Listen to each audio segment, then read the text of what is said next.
Bonjour à tous. Dans le message qui vient,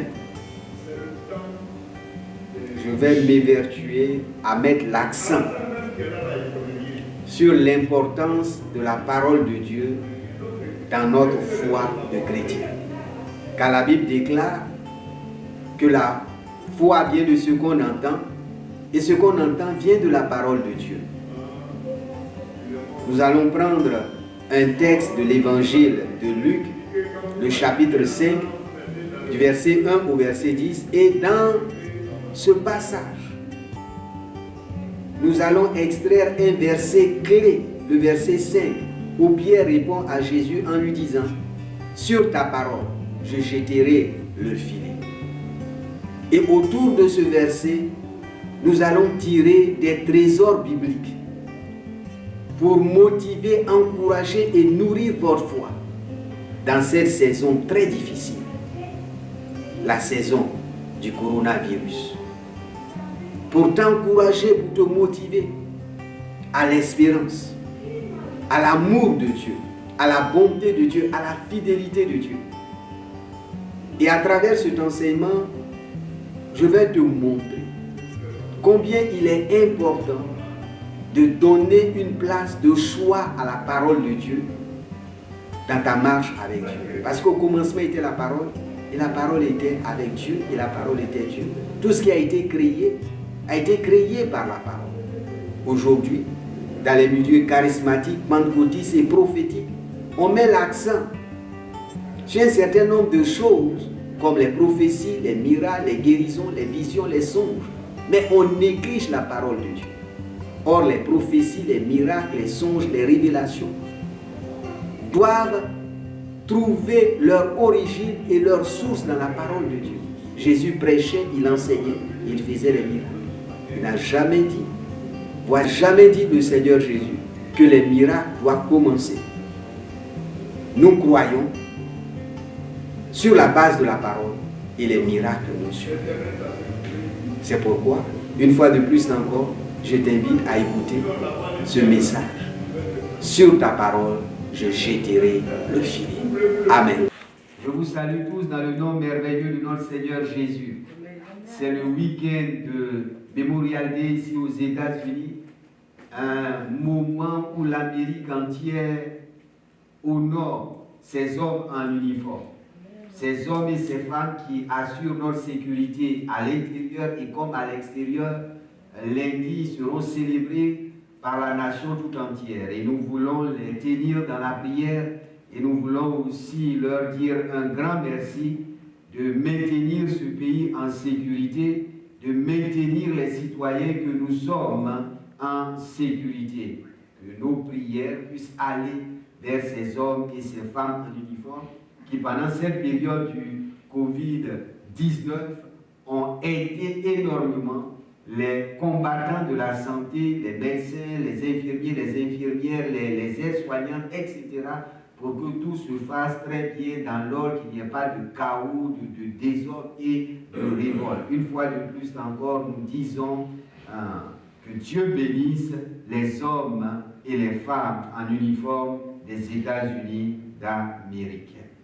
Ce dimanche, je vais enseigner sur l'importance de la parole de Dieu. L'importance de la parole de Dieu dans notre vie, l'importance de la parole de Dieu dans nos expériences personnelles, l'importance de la parole de Dieu dans notre existence. C'est très important de réaliser comment la parole de Dieu est la clé de la vie du chrétien. Parce que dans Jean chapitre 1, Jésus dit au commencement était la parole. Au commencement, la parole commence et la parole termine. Parce que la parole c'est Christ, la parole c'est le Fils de Dieu, la parole elle est éternelle. Et dans cette période de confinement, de quarantaine qui est en train de prendre fin progressivement, il est important qu'en tant que chrétien, en tant qu'enfant de Dieu, nous mettions un accent particulier sur sa parole. Cette parole qui est esprit et vie. Et je vais prendre ce dimanche un texte bien connu sur lequel j'ai en son temps prêché plusieurs fois. Et ce texte se trouve dans Luc chapitre 5 à partir du verset 1 au verset 10. Luc chapitre 5 à partir du verset 1 jusqu'au verset 10. Et le thème de mon message sera « Sur ta parole ». Sur ta parole. Et cela se trouve dans Luc chapitre 5, verset 5. C'est la réponse de Pierre à Jésus. Luc chapitre 5, verset 5. Simon lui répondit, « Maître, nous avons travaillé toute la nuit sans rien prendre, mais sur ta parole, je jeterai le filet. » Sur ta parole, sur la parole de Jésus, nous allons voir dans tout le texte que sur la parole de Jésus, Simon-Pierre va expérimenter un grand miracle. Ce n'est pas sur la parole de Simon-Pierre, ce n'est pas sur la parole d'un rabbin, ce n'est pas sur la parole d'un pêcheur de poissons comme Simon-Pierre, ce n'est pas sur la parole du père de Simon-Pierre, ce n'est pas sur la parole de la femme de Simon-Pierre ou de sa belle-mère dont la Bible parle, mais sur la parole de Jésus-Christ, sur la parole du Fils de Dieu. Simon-Pierre va agir. Et en cette période de pandémie mondiale, je voudrais que tu comprennes, bien-aimé, que tout ce que nous faisons, tout ce que nous sommes et tout ce que nous allons devenir en tant qu'enfants de Dieu doit trouver sa racine, son essence dans la parole de Dieu. Il ne faut jamais dans ta marche avec ton Dieu mettre tes expériences personnelles avant la parole de Dieu. C'est la parole qui doit inspirer notre vie, nos expériences, nos révélations, nos miracles, nos prodiges, nos prophéties, nos visions. Ce n'est pas le contraire. Parce que dans Genèse, chapitre 1, à partir du verset 3, il nous est dit, au verset 3, « Et Dieu dit qu'il y ait la lumière, et la lumière fut. » Dieu a parlé, Dieu a proclamé, Dieu a déclaré avant que le physique ne vienne à l'existence. Il en est de même de notre Seigneur Jésus-Christ lorsqu'il était tenté par le diable. Et que le diable, à 2 reprises, a tenté Jésus. Au début, Jésus disait, il est écrit. Il est écrit. Ça, c'est la parole graphos. La parole écrite, c'est la parole graphos. La parole discours, la lettre, ça, c'est la parole logos. Mais la 3e fois, lorsque Satan est venu pour tenter Jésus, l'Écriture nous dit, il est dit. Et Satan a pris la fuite devant Jésus. Il est dit, il est déclaré, il est parlé. La parole, elle est puissante. Plus puissante qu'une épée à double tranchant. Et cette parole, dans cette période du Covid-19, est la lampe à nos pieds et une lumière sur notre sentier. Et l'apôtre Pierre va expérimenter les bienfaits de la parole de Dieu. Vous et moi, nous sommes sauvés par la foi. Mais la foi vient de quoi? La foi vient de ce qu'on entend, et ce qu'on entend vient de la parole de Dieu. Tout être humain sur cette terre veut réussir, veut prospérer. Mais que nous dit Josué chapitre 1? Que ce livre de la loi ne s'éloigne point de ta bouche. Médite-le jour et nuit.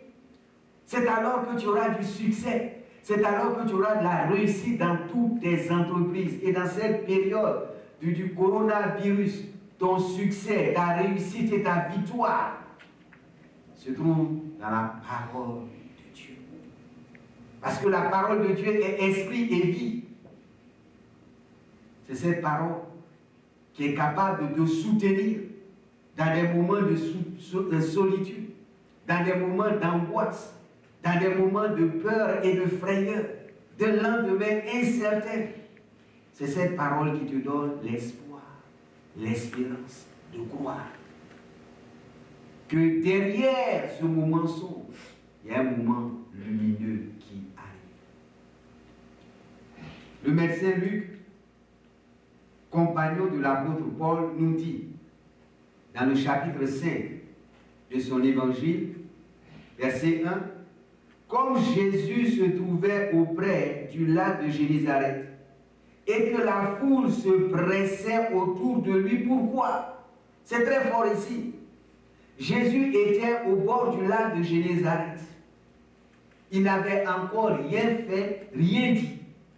Mais l'Écriture nous dit que la foule se pressait. Pourquoi? Pour entendre la parole de Dieu. Ça, c'est un bon exemple. Cette foule est venue autour de Jésus, non pas pour voir des miracles, non pas pour voir des prodiges, mais pour entendre la parole de Dieu. Et toi aussi, ce dimanche, toi qui nous suis en ligne, tu es au bon endroit. À l'endroit où on enseigne, on prêche, on proclame la parole de Dieu, sans compromission, sans fioriture. Que les enfants de Dieu aient le cœur de cette foule qui se rassemble pour écouter, pour entendre et étudier la parole de Dieu, comme les chrétiens de Bérée. Lorsque le grand Paul, ce grand enseignant, ce grand docteur de la parole de Dieu enseignait les chrétiens de Bérée, comme nous dit le livre des Actes, il vérifiait sur tout ce que Paul enseignait était dans la parole de Dieu. Nous devons, dans ces moments d'épreuve, d'adversité pour l'humanité, face au coronavirus, être des hommes et des femmes qui se pressent à entendre, à écouter la parole de Dieu, à serrer cette parole dans notre cœur, afin de ne point pécher contre notre Dieu. Verset 2, il vit au bord du lac 2 barques, d'où les pêcheurs étaient descendus pour laver leurs filets. Et le verset 3 nous dit, il monta dans l'une de ces barques qui était assis. Il y avait 2 barques. Pourquoi Jésus a choisi la barque de Simon? Parce que Jésus connaît le cœur de l'homme. Il n'avait pas besoin qu'on lui rende témoignage de ce qui est dans l'homme. Jésus savait que Pierre était un homme de foi. Parce que plus tard au verset 5, il dira, sur ta parole, je jetterai mon filet. Pierre avait un cœur de foi. Et toi aussi, dans cette période de confinement, si tu as un cœur de foi, Jésus va choisir ta barque, Jésus va choisir ta maison pour entrer et être avec toi. Et plus que jamais, nous avons besoin de ce Jésus dans cette période de confinement, afin qu'il soit à nos côtés, afin qu'il soit avec nous. Il a promis qu'il ne va jamais nous abandonner et nous délaisser. Il sera toujours avec nous jusqu'à la fin du monde, à une condition, que si nous marchions par la foi. Parce que la foi attire la présence de Jésus, la présence de Dieu. Il a choisi la barque de Simon-Pierre parce qu'il était un homme de foi. Et au-delà de cette expérience, les autres expériences, on voit comment Simon-Pierre est quelqu'un d'audacieux, de déterminer à agir par la foi. Vous vous rappelez de l'épisode où les disciples étaient dans la barque et Jésus marchait sur les eaux. Simon-Pierre était le seul des apôtres qui a osé demander à Jésus de lui donner l'autorisation de sortir de la barque et de marcher sur l'eau vers Jésus. Il avait la foi. Il avait de l'audace et du courage dans sa foi. Que toi aussi, mon frère, ma soeur, dans cette saison du coronavirus, tu aies cette foi audacieuse qui te permet de communier avec ton Seigneur. Il monta dans l'une de ses barques qui était à Simon et le pria de s'éloigner un peu de terre, puis il s'assit et de la barque, il l'enseignait la foi. Simon-Pierre, à la suite du récit, nous verrons qu'il a travaillé toute la nuit. Nous sommes au matin, la journée vient de commencer. Et c'est un homme fatigué, découragé, peut-être abattu. Mais lorsque Jésus demande à Simon-Pierre d'emprunter sa barque et de s'avancer un peu loin de la terre, Simon-Pierre ne refuse pas. Quoi qu'il soit un homme fatigué, un homme découragé parce qu'il a travaillé toute la nuit, il n'a rien pris. Il aurait pu dire, Seigneur, je suis vraiment fatigué. Il faut venir un autre jour. Seigneur, je suis découragé. Je n'ai rien pris dans cette pêche. Je ne sais pas comment. Je vais nourrir ma famille. Je vais continuer à laver mon filet et puis à retourner à la maison. Mais Simon-Pierre a obéi à Jésus. Il a mis sa barque à la disposition de Jésus. Pour que Jésus fasse quoi?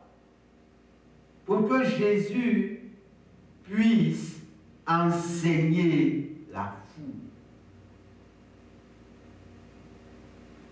Est-ce que notre vie, notre temps, nos moyens nous permettent d'aider les autres à recevoir, à entendre la parole de Dieu?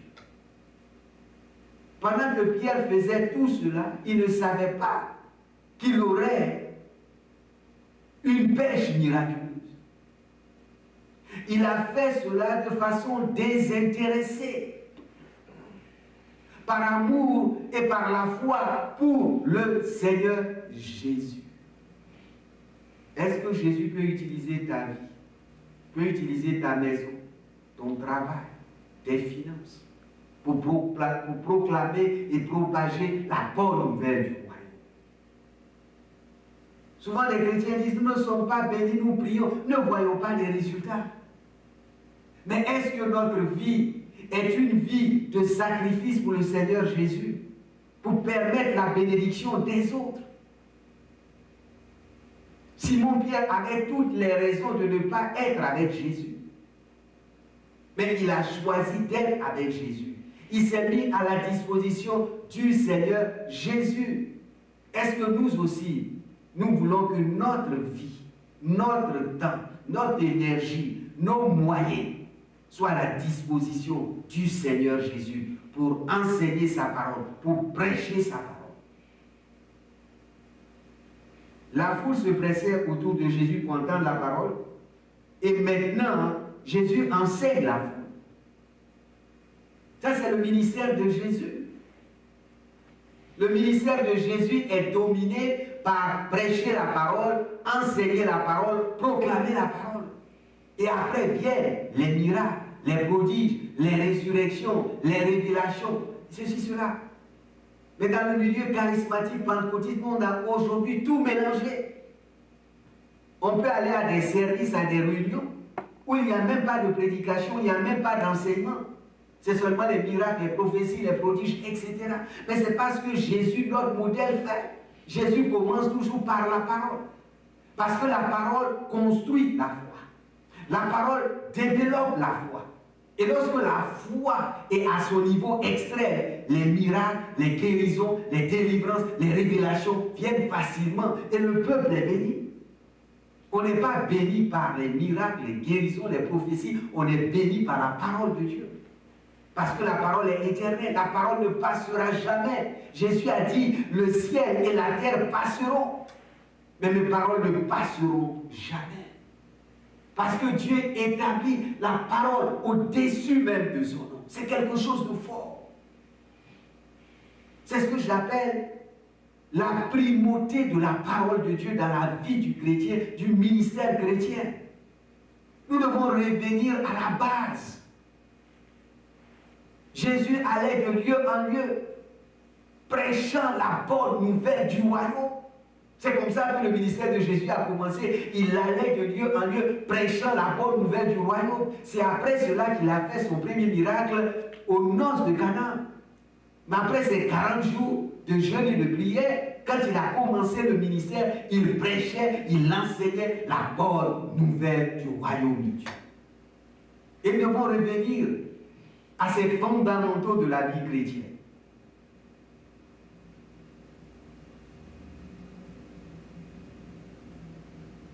Il enseignait la foule.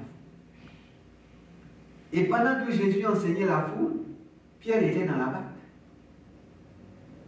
C'est-à-dire que la foule entendait Jésus, mais Pierre aussi entendait Jésus.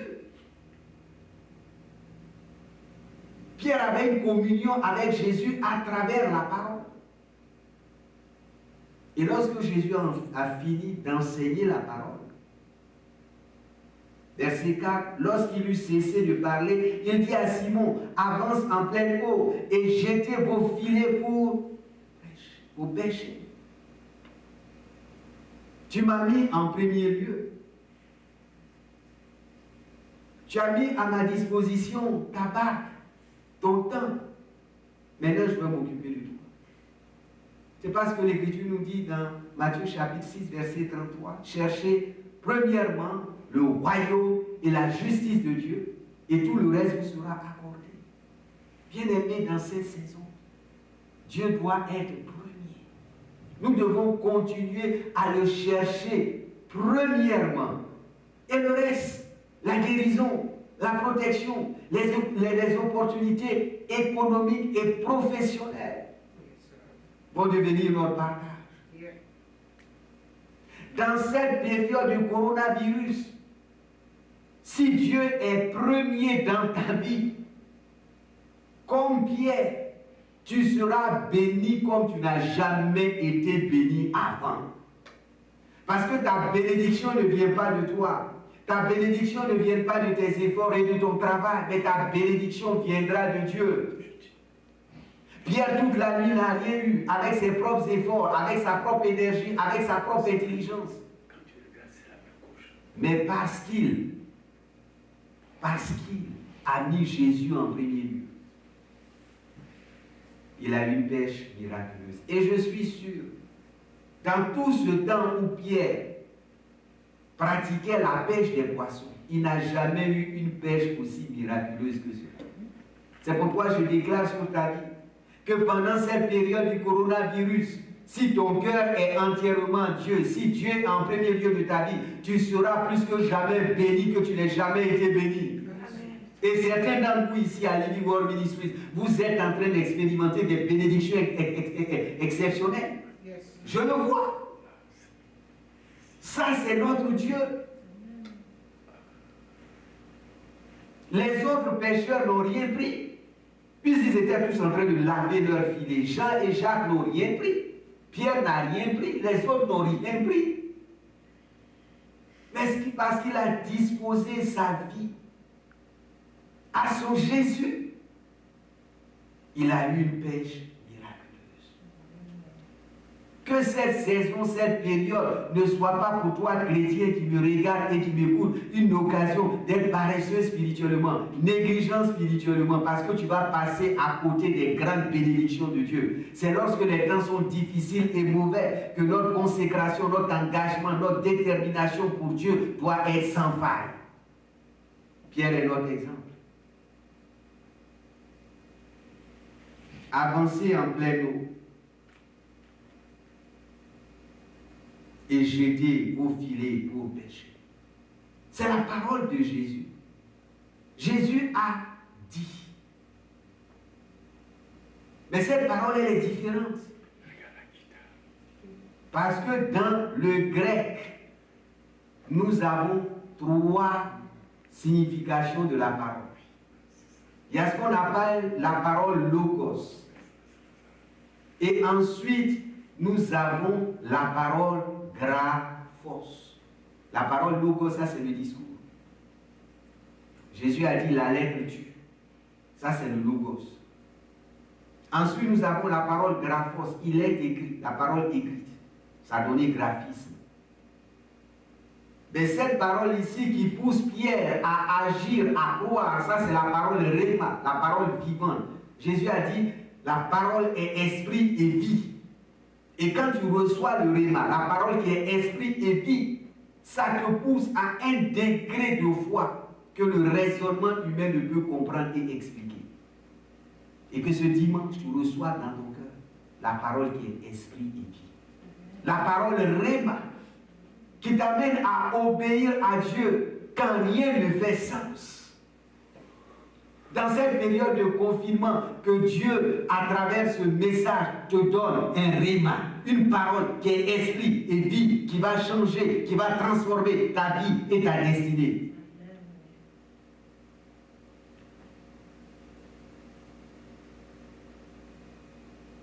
Simon-Pierre lui répondit, Maître,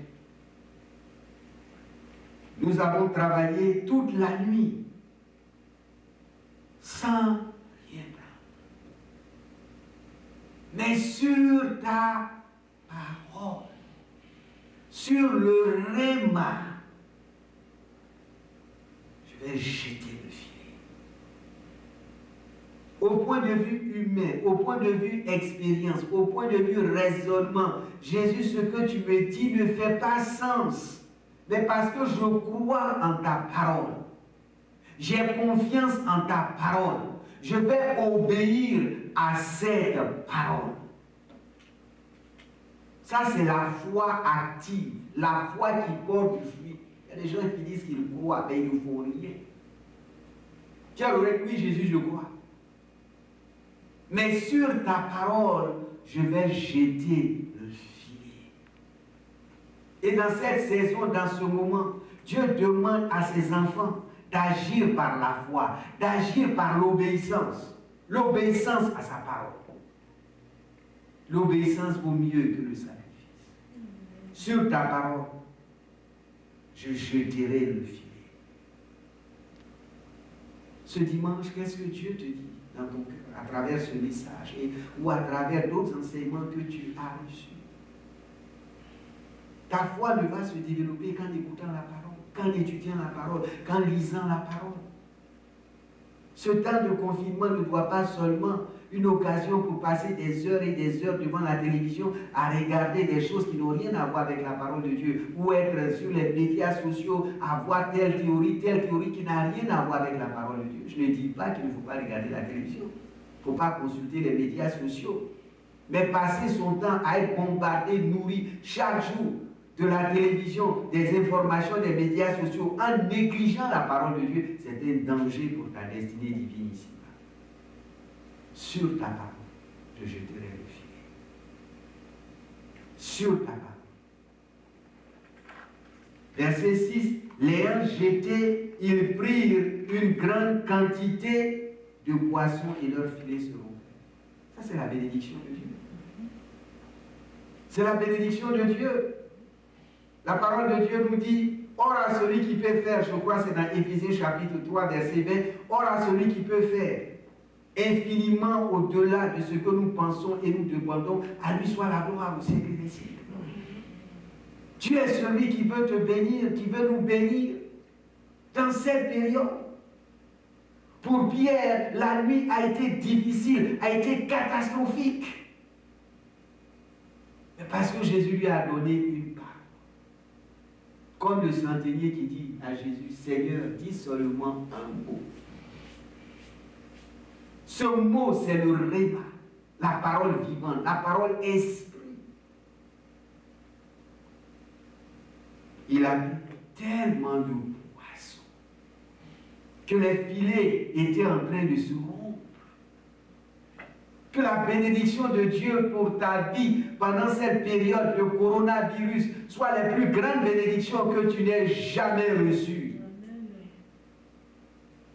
Pour que les filets de ta foi soient tellement débordants que tu dis, mais Seigneur, c'est trop de bénédiction. Le psaume 23 ne nous dit pas que notre coupe déborde. Quand cette saison, quand cette période, quand cette époque difficile pour l'humanité tout entière, ta coupe déborde. Car c'est la bénédiction de l'Éternel qui va t'enrichir. Et je le crois de tout mon cœur. Tu ne manqueras de rien parce que ton Dieu pourvoira à tous tes besoins selon sa richesse avec gloire en Jésus-Christ. Le filet était plein. Je bénis Dieu de ce que beaucoup ici à Living World Ministries n'ont pas manqué d'activité professionnelle pendant tout ce temps. Vous êtes sortis, vous êtes revenus, vous avez travaillé, vous avez des revenus. Et je le crois. Et certains d'entre vous, dans ces moments difficiles, vous êtes devenus plus généreux qu'au moment de l'abondance. Que Dieu vous bénisse pour cela. Parce que ces moments ne doivent pas aussi un moment pour devenir avare, être stage. C'est le moment encore d'être plus généreux pour dire Dieu, dans les moments d'abondance, je suis généreux envers toi. Dans les moments difficiles, je suis aussi généreux. Pierre a donné sa barque. Il n'avait rien pris. Ça dit qu'il n'avait pas eu de revenus. Mais la seule chose qu'il avait, il a donné. Et le filet est en train de se craquer. Et ton filet va bientôt commencer à craquer. Parce qu'il y aura tellement. C'est ça le miracle de Dieu. Ne compte pas seulement sur l'activité des hommes. Parce que Dieu est capable de nourrir des millions de personnes dans le désert pendant 40 ans. Il a fait pour les enfants d'Israël. Et tu vaux mieux que les enfants d'Israël parce qu'ils étaient des serviteurs de Dieu. Toi, tu es fils de Dieu. Tu es héritier. Tu es co-héritier avec Jésus-Christ. Pourquoi il ne va pas te bénir? Mon peuple périt parce qu'il manque de foi. Mon peuple périt parce qu'il n'est plus dans la parole de Dieu. Parce que les hommes, pendant des années, ont poursuivi des miracles, des prophéties, des songes, des visions, des révélations. Donc quand le coronavirus est venu, les miracles n'étaient plus là.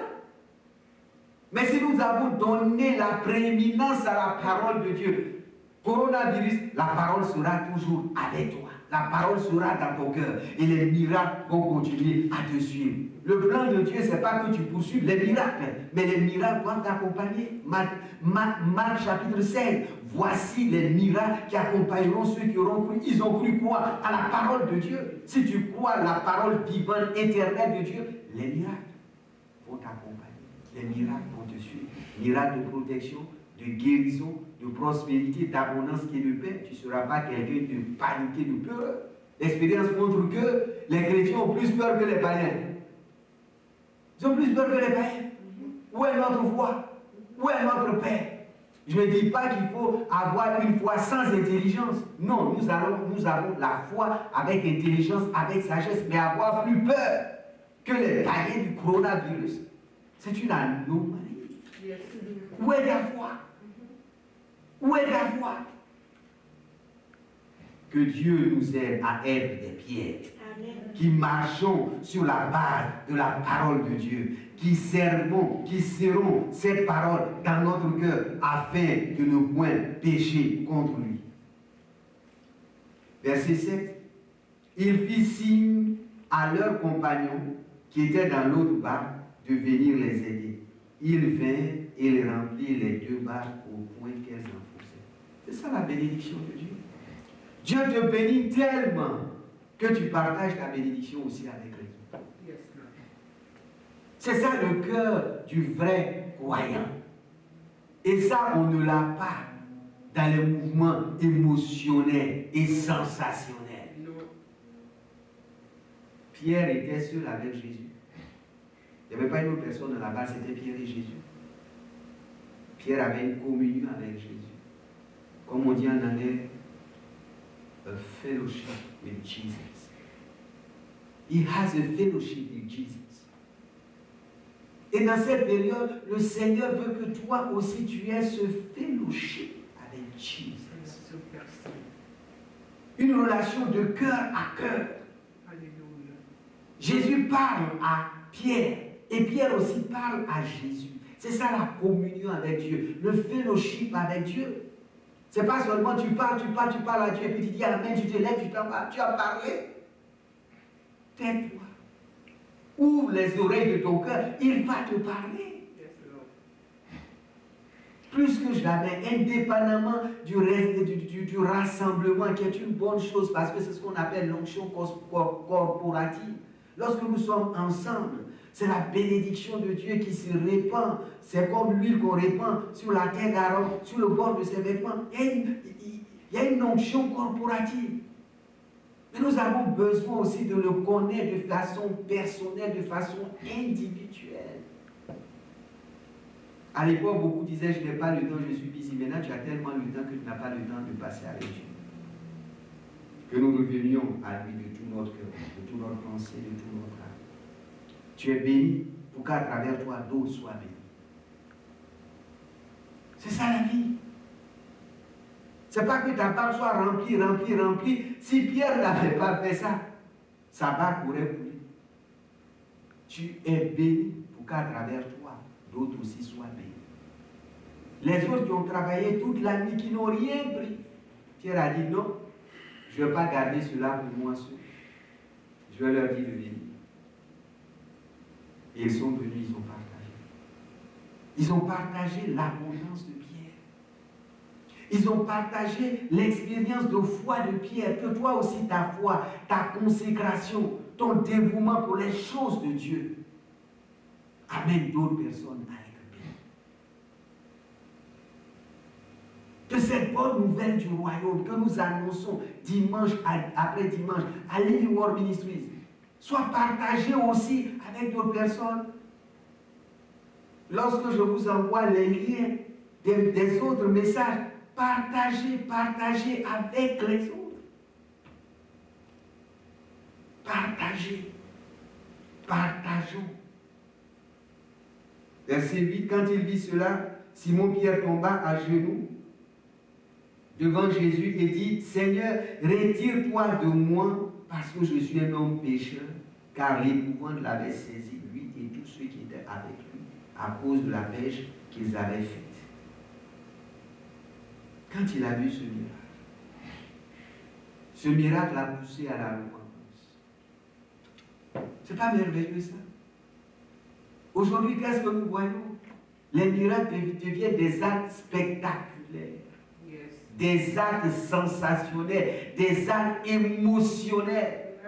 Mais lui, il a été en contact avec le miracle de Jésus. Ça l'a poussé à voir qu'il était un pécheur. Tous les miracles, les révélations, les prophéties doivent amener des hommes au salut, à changer de vie, à être meilleurs dans leur marche avec Dieu. Le miracle qui s'adresse seulement aux émotions, aux sens, n'a rien de différent que les miracles que les sorciers, les féticheurs, les marabouts, les wougans, les angoumas, les devins font. Le miracle, la révélation prophétique, les visions, les songes, etc., doivent mener des hommes à tomber sur leur face et à glorifier Dieu. Et non pas à glorifier un homme. Non pas à glorifier un système. Retire-toi de moi, parce que je suis un pécheur. Il était confus, il était dépassé de la grandeur, de la majesté de Dieu.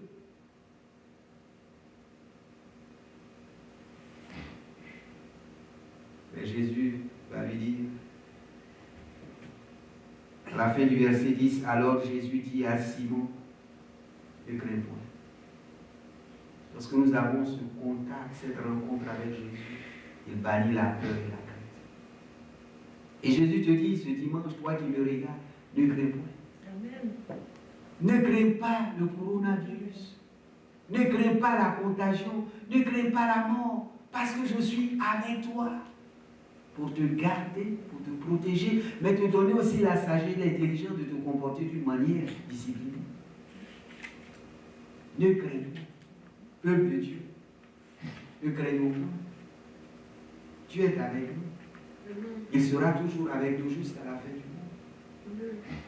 Si nous avons cette communion véritable avec lui, cette communion désintéressée, désormais tu seras pécheur. Wow. À partir d'un miracle, Pierre rentre dans sa destinée. Il a été pêcheur de poissons pendant des années, des années. Mais parce qu'il a osé mettre sa barque à la disposition de Jésus. Il a obéi à Jésus. Il a cru à la parole de Jésus. Sa vie a connu un autre tour. Il vient de poser les premiers pas dans sa destinée divine sur cette terre. Pécheur d'homme, un évangéliste, un gagneur d'âme. Que toi aussi, dans cette période, Dieu te donne de rentrer dans ta destinée divine. Ce pourquoi il t'a créé et envoyé sur cette terre. Jésus a rencontré Simon-Pierre, il a changé sa vie. Mais il a changé aussi son histoire. Comme dit le cantique, il a changé mon histoire. Et qu'au sortir de cette saison difficile et sombre, ton histoire change. Que tu ne sois plus ce que tu étais avant le coronavirus. Mais que tu sois une nouvelle personne. Parce que Dieu aura changé, transformé ta vie. Pour te faire marcher dans le chemin qu'il a prévu, qu'il a préparé pour toi avant la fondation du monde. Le chemin qu'il avait pour toi, l'œuvre qu'il avait pour toi, le plan qu'il avait pour toi, alors que tu étais encore dans le sein de ta mère. Et en tant que peuple de Dieu, nous devons aussi être tous des pécheurs d'hommes. C'est le but de l'Église. Prêcher, proclamer, partager la bonne nouvelle du royaume. Et nous vivons dans un moment phénoménal de notre histoire. Vous n'avez même plus besoin d'avoir un contact physique avec quelqu'un pour lui annoncer la bonne nouvelle du royaume. Tout simplement partageant mes vidéos. Vous annoncez la bonne nouvelle du royaume à d'autres personnes. Nous devons être des gagneurs d'âme. Nous devons prêcher la bonne nouvelle du royaume jusqu'aux extrémités de la terre. Alors Jésus viendra. Et toi qui, ce dimanche, le suis, dans ta maison, dans ton lieu de confinement, Pierre a rencontré Jésus dans sa barque. Toi aussi, ce dimanche, tu peux rencontrer ce même Jésus qui va changer ta vie, qui va changer ton histoire. Si seulement tu crois en lui. Parce que la Bible déclare que tous ont péché et sont privés de la gloire de Dieu. Mais à tous ceux qui l'ont reçu, Jésus-Christ leur a donné le pouvoir de devenir enfants de Dieu. Si tu crois dans ton cœur, Dieu qui a tant aimé le monde et qui a donné son Fils unique pour toi, afin que si tu crois en ce Jésus, tu aies la vie éternelle. Car la foi vient de ce qu'on entend, et ce qu'on entend vient de la parole de Dieu. Restez bénis, restez connectés, et à dimanche prochain. Amen.